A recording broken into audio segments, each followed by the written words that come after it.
nice to see you today. I know we've met before regarding Claire, and today we're going to sit down and learn another program. Okay. So the program we're implementing today is because you've noticed that Claire doesn't have the ability to pick between two objects. And you told me over the phone that you think this is because she doesn't know what the object is. So today we're going to work with two objects, and I'm going to teach you how to pick one object when you have a distractor object present. Do you understand this? Yes, I understand. Alright, so I have provided multiple supplies for us today. As you can see, there's different steps for you to follow to test your knowledge, and then the actual skill program itself. So you can take these home at the end of the day, because then when you're at home and implementing it, if you get lost, you have things to follow to help guide you. So, if you're okay with that, we're going to get started. Yeah, let's get started. So like I said, the purpose here today is to help Claire identify between two objects. Being able to do this will help her become more independent in her life, as it allows her the opportunity to pick things at her own free will instead of never having that power or choice to pick anything. However, for this to happen, she needs to be taught what each item is. So when we hold up two objects, for example, this pen and the ball, you want to be able to go, Claire, touch the ball, and over time she should be able to independently touch the ball because she would have learned what the ball looks like. So at the end of today's session, there's 4 learning objectives that I would like for you to be able to do. So you can have a look at them here. So number 1, you should be able to demonstrate their new skills by successfully teaching the trainer. So we're going to do a role play activity. I'm going to teach you. Once you feel confident, you're going to come and teach me. Okay. So I can watch your learning and mark it down and figure out where you need to work on stuff. Number 2, you're the mediator. Can use errors teaching with the trainer and fade the necessary prompts. Number 3, the mediator will be successful when the trainer can complete 9 out of 10 trials without any errors and without any prompts. Number 4, the mediator will be able to teach the trainer to touch the desired object without any physical prompts after receiving 5 trials with physical prompts. Do you understand that? Yes. Alright, so before we start, I'm going to get you to complete this checklist. It's kind of just to help me get a basic understanding of what your knowledge is. I know you've implemented programs before, but just to understand. Okay. So there's 5 items here. You can tick off whether yes or no, and we can work through them together. So if I were to ask you what errorless teaching is, would you be able to say yes or no? I would be able to say yes. Alright, so you can tick off yes. Okay. So if I were to ask you what a discriminative stimulus is, would you know what that is? No, I don't know what that is. That's okay. So you can tick a no, and I can explain that after.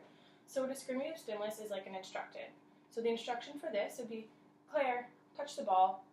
That is a discriminative stimulus. It's an instruction. It's telling her what she needs to do to complete the task. Okay. Does that help your understanding? Yes. Alright, so you can go on to number 3. Okay. A full physical and a full verbal prompt. Could you describe those to me? Yes. Okay, so you can tick off a yes. Do you know what a prompt dependency is? No. So a prompt dependency is that because when we're first teaching a learner how to do something, we do a lot of hand-over-hand prompts. Yeah. So if you do too many hand-over-hand prompts, when you go ask Claire to touch the ball, she's going to expect you to hand-over-hand touch the ball for her. So this means the only way she can touch the ball is if you've guided her hand to touch it. This is prompt dependency. This is not a good thing because this means she hasn't learned anything. She has just learned that you will touch the correct item for her. So that is something we want to avoid, and we avoid this by fading prompts. Okay, I understand. Okay. So then. Yep. Okay. And then, can you explain the purpose of providing verbal praise? I think so, yes. What would you say the purpose of verbal praise is? Well, it's to reinforce the action. Yep, and you want to make sure when you're providing verbal praise that it's very specific. So that's good touching the ball, or that's good touching the fire truck. You want to label the behavior so she knows exactly what she did and what it was that she did. Okay. So if you have an understanding of that, we're going to move into the modeling section of this program. Okay. Alright, so as you can see, we have a variety of different materials that you're going to use with Claire at home when you're implementing this program.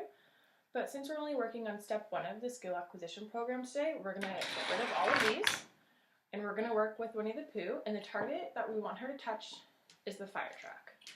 So, when you're first starting it, you're going to put the objects right in front of her and side by side. So now that they're in position, I'm going to start the program with you. So you're going to provide the instruction. The instruction for this is going to be touch the blank, and for this particular situation, it's going to be touch the fire truck. So when you first start, you're going to go, Claire, touch the fire truck. You're going to make her touch the fire truck, and then you're going to provide verbal praise. That's good touching the fire truck. And then you can also provide her with a tangible reinforcement. Whatever you found in the past works for her, whether that's an edible, a sticker, or a token. You've done programs with her before, so whatever you deem works really well for her, is really successful reinforcement, that's what you're going to use. Okay. So for you to get a good example of what the hand over hand looks like, I'm going to do that 5 more times with no explanation in between. All right? Okay. So we're going to start. Claire, touch the fire truck. That's good touching the fire truck, Claire. Claire, touch the fire truck. That's good touching the fire truck, Claire. Claire, touch the fire truck. That's good touching the fire truck, Claire. Claire, touch the fire truck. That's good touching the fire truck, Claire. Claire, touch the fire truck. That's good touching the fire truck, Claire. So as you can see, with the hand over hand physical prompt, the learner doesn't get to make a mistake. So that's reinforcing because she's getting praise right away because she's not making a mistake. It also helps her to see exactly what she's supposed to touch. So it provides her with a tangible example of what she needs to do. So let's say you've done 5 hand over hand trials. This time, I'm not going to provide a physical prompt and you're going to make a mistake because realistically, that's what's going to happen to Claire. So I'm going to teach you how to fix that mistake before it happens. So on the 6th trial, you go to Claire. Claire, touch the fire truck. And within 3 seconds, she doesn't touch. You're not going to let her make a mistake and go, Claire, touch the fire truck. That's good touching the fire truck, Claire. So you didn't let her make a mistake, so she still gets that verbal praise and she'd get that reinforcement right away. The next trial, you're not going to do a hand over hand prompt, rather you're going to gesture point to the item she's supposed to touch. So be Claire, touch the fire truck, and you're going to tap beside it, and she's going to touch it, and you go, that's good touching the fire truck. Claire, touch the fire truck. That's good touching the fire truck. And then you're going to completely get rid of all the physical and gestural prompts, and your instruction is going to be the only cue of what she needs to do. So it's going to be Claire, touch the fire truck. That's good touching the fire truck, Claire.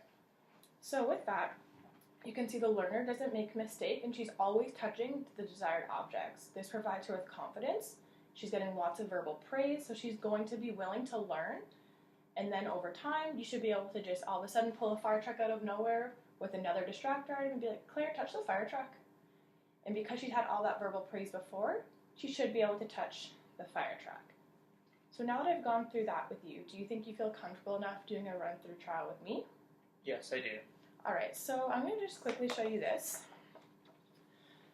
This is a training phase, it's a performance checklist. So when you're teaching me, I'm going to tick this all off. Okay. So as you can see, it has different steps that you're going to complete, or if you don't complete, I'm going to check a no. There's 2 pages, and then at the end of it, I'm going to give you a score, and that score will determine if you need more training or if you're ready to implement this at home. Okay. So you think you're ready for that? Yes. Alright, so now that we've gone through the performance checklist, you know what I'm looking for, and once you go through all the steps, I'm going to give you a grade, percentage, and that's going to help me determine if you're ready to implement this with Claire.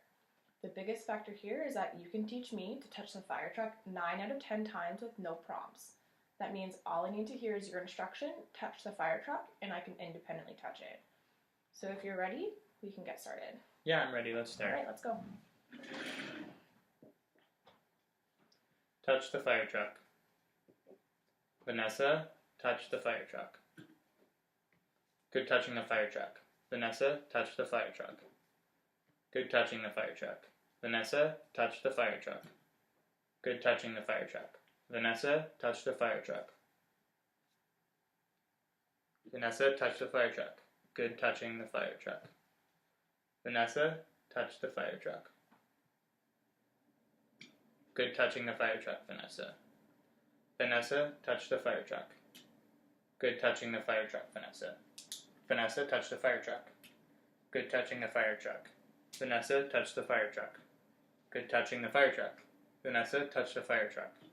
Good touching the fire truck. Touch the fire truck, Vanessa. Good touching the fire truck. Touch the fire truck. Good touching the fire truck. Touch the fire truck, Vanessa. Good touching the fire truck. Touch the fire truck, Vanessa. Good touching the fire truck. Touch the fire truck, Vanessa. Good touching the fire truck. Well, that's very good work for today, Vanessa. Alright, so that was a good run through. The one thing that I will have you did a really good job at keeping a really mellow voice. There wasn't a lot of excitement. The one thing I did notice is that when you went to go do the error correction, you error corrected right away. But when I made the mistake, you made my hand touch the fire truck, but I touched the fire truck before you provided the instruction. As you were guiding my hand over, you should have provided the instruction.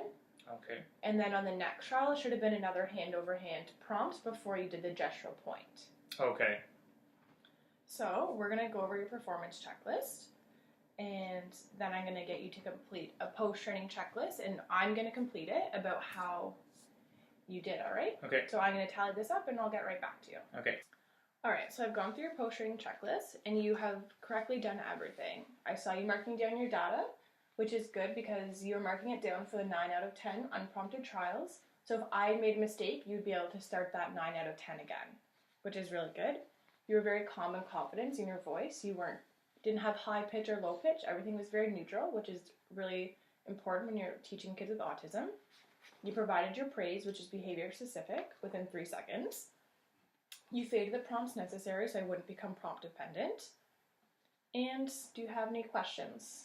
I have no comments. No. All right. I don't. So now that that's done, I just want to mention one more thing. So because we only did step 1 of the skill acquisition program, we only worked on the target fire truck.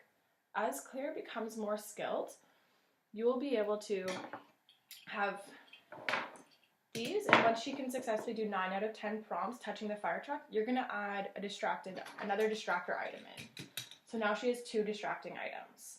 You're still going to work on the fire truck because you want her to be able to identify their fire truck in a variety of different settings. Once you feel confident that she's been able to identify the fire truck with multiple distractor items, you're going to switch out the fire truck, get rid of all the other distractor items, and you're going to get her to teach the cat.